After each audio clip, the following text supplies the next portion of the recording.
बुद्धिमान देवरानी।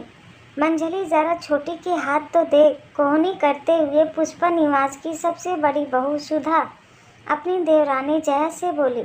हाँ भाभी, मैं भी वही देख रही हूँ। लगता है मायके में कभी झूठे बर्तनों को हाथ भी नहीं लगाया।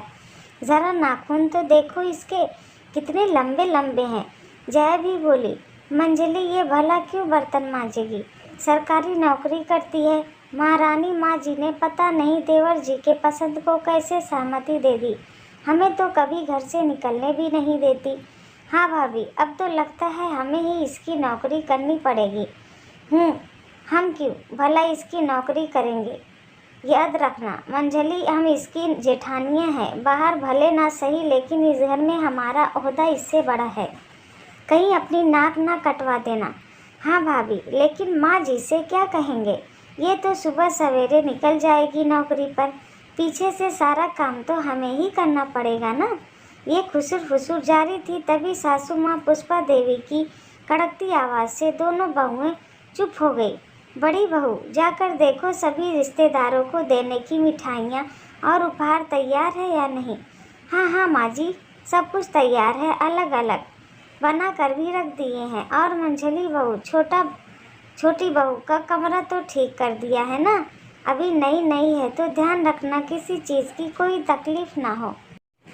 जी माँ जी, कहकर जया ने जेठानी सुधा की ओर देखा, जैसे कह रही हो, देखा भाभी, अभी से हमें छोटी के चाकरी पर लगा दिया।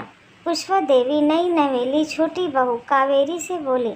तुम अब थोड़ी देर आराम कर लो, फिर कुछ रस्में करनी है तो शाम हो जाएगी। कावेरी भाभी भरकम कपड़े गहनों से लदी पीढ़े से उठी तो लहंगे में उलझकर डगमगा गई।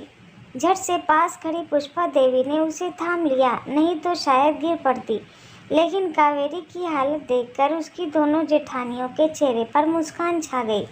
देखा भाभी, चाहे कितनी भी पढ़ी लिखी हो, लेकिन चलने का ढब भी नहीं है।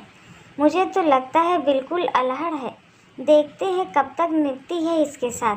कावेरी ने अपने कमरे में जाकर थोड़ी राहत की सांस ली और सर से पल्लू उतारकर बिस्तर पर बैठ गई। उसकी मायके से लाए कपड़ों की अटैची और सामान भी उसी कमरे में रखा था। कावेरी ने अटैची खोलकर एक साड़ी निकाली और कपड़े बदल लिए। अब उसे थोड़ा चैन मिल रहा था।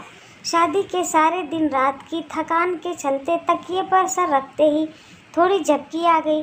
पता ही नहीं चला कब 2 घंटे बीत गए। बाहर सब नए बहू की पूछ रहे थे।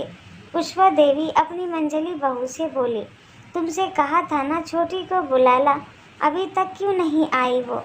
भोली सी शक्ल बनाए हुए जया बोली, माँ जी मैं तो नई थी बुलाने, लेकिन देवरानी जी तो आराम से खराटे मारकर सो रही हैं। मंजली ने जानबूझकर थोड़ी तेज स्वर में कहा, तो वहाँ बैठी औरतें एक दूसरे का मुंह ताकने लगी। पुष्पा देवी झेंपते हुए मंजली को आंखें दबाते हुए बोली, थक गई होगी, थोड़ा जाओ और बुला लाओ। जया पैर पटकते हुए चल पड़ी कावेरी के कमरे की ओर। अरे ओ छोटी बहू रानी, कावेरी हड़बड़ाते हुए उठी। हाँ जी भाभी, सासू माँ नीचे बुला रही हैं। कुछ कावेरी ने फटाफट मुंह धोया और बिंदी लाली ठीक करके मंजली के साथ नीचे चल पड़ी। आंखें तरेते हुए पुष्पा जी ने देखा और फुसफुसाते हुए कावेरी से बोली, इतनी जल्दी शादी का जोड़ा भी बदल लिया, कम से कम पूछ तो लेती। चलो अब बैठ जाओ, पीढ़ी पर सरगुंदी की रस्म करनी है।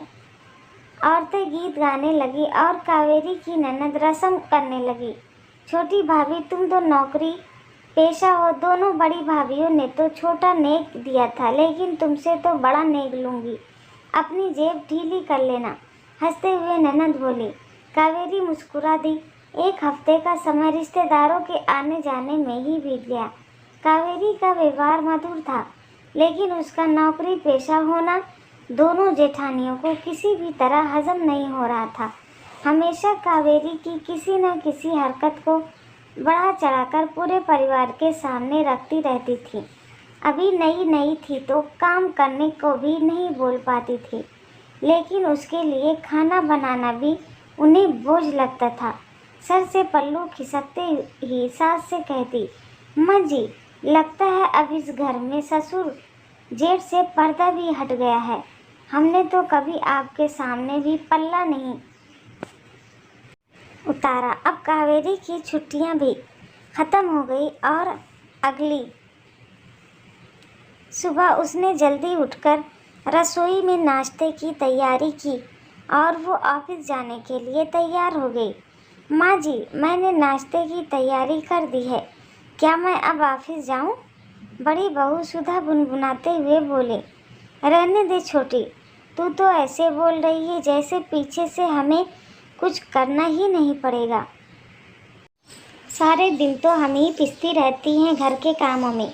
फिर भी कावेरी मुस्कुराते हुए बोली, हाँ भाभी, पता है आपको घर पर बहुत काम करना पड़ता है। मैं भी ज़रूर आपकी मदद करती, लेकिन क्या करूँ, नौकरी तो नहीं छोड़ सकती ना।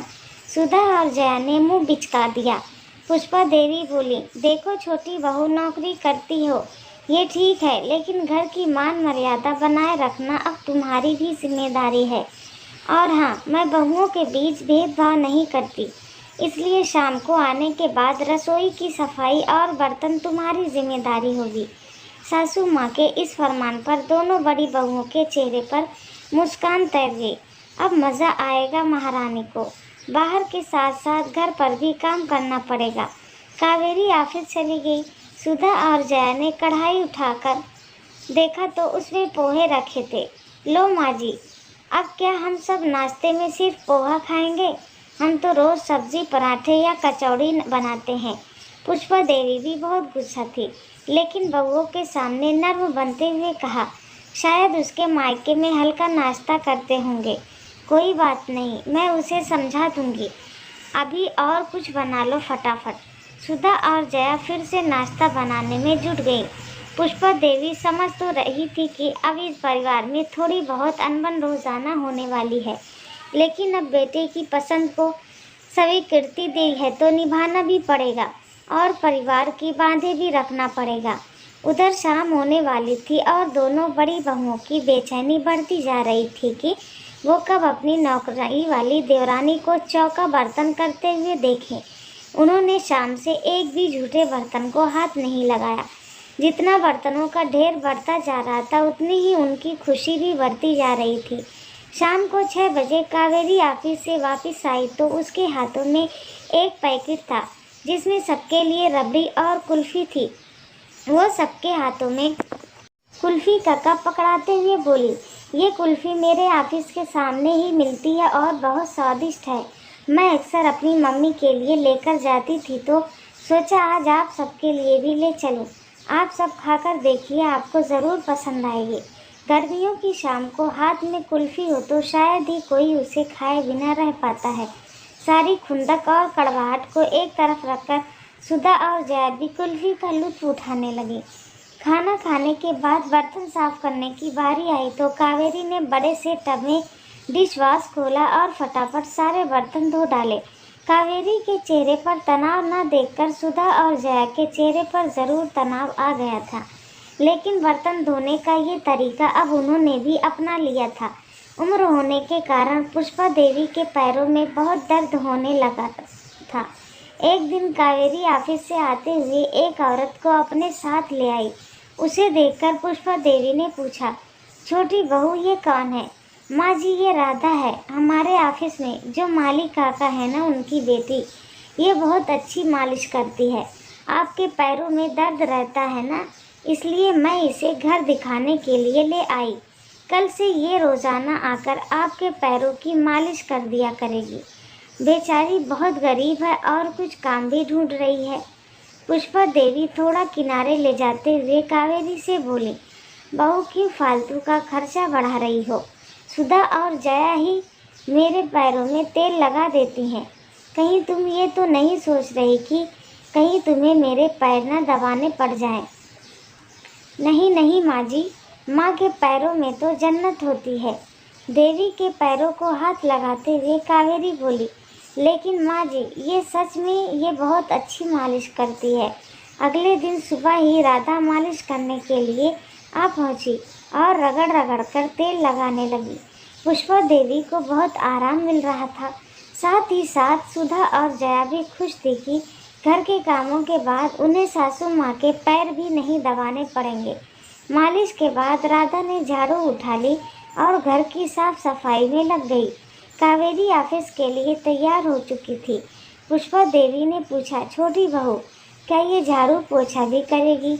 माँ जी, मैं ऑफिस चली जाती हूँ और भाभी को सारा दिन काम करना पड़ता है, क्यों ना हम राधा से ही सफाई भी करवा ले। बेचारी भाभीयों की थोड़ी मदद हो जाएगी और काम भी जल्दी हो जाए करेगा। बहू, लेकिन ये तो हर महीने तनख्वाह भी तो लेगी। माँ जी, वो तो मैं बात कर लूँगी। आखिर ऐसी कमाई का क्या फ़ायदा जो अपने परिवार के काम ना आए। सुधा और जया तो निहाल हो गई। देवरानी के इस प्रयास से मन ही मन उसका धन्यवाद कर रही थी। अगले दिन जब कावेरी ऑफिस से आकर रसोई में गई तो जया बोली, छोटी तू थक गई होगी, जा थोड़ी देर बैठ जा, रसोई में साफ कर दूंगी। अरे नहीं भाभी, मुझे भी कुछ करने दिया करो, नहीं तो मेरी आदत खराब हो जाएगी। कावेरी ने हंसते हुए कहा। यूं ही हंसी खुशी अब उनका वक्त बीतता था। कावेरी रसोई में हाथ बटाते हुए अपनी जेठानियों को बहुत से किस्से सुनाया करती थी, कभी अपने कॉलेज के तो कभी ऑफिस के, वो भी मज़े ले लेकर कावेरी की बातें सुनती। अब जहाँ पहले सुधा और जया के मन में कावेरी के लिए हमेशा खुंदक रहती थी, उसकी जगह उसके साथ थोड़ा वक्त बिताने की ललक रहने लगी थी। पुष्पा जी भी अपनी तीनों बहुओं का तालमेल देखकर फूली नहीं समाती थी। मन ही मन ईश्वर को धन्यवाद करती थी कि उनके घर में ऐसी सुखड़ बहुएं आई हैं जो हमेशा उनकी तरह रिश्तों को अहमियत देंगी और परिवार को बांधे रखेंगी। दोस्तों, आपको कहानी कैसी लगी कमेंट करके ज़रूर बताइएगा। कहानी पसंद आई हो तो वीडियो को लाइक शेयर करें और चैनल को सब्सक्राइब करें। वीडियो को पूरा देखने के लिए बहुत बहुत धन्यवाद दोस्तों।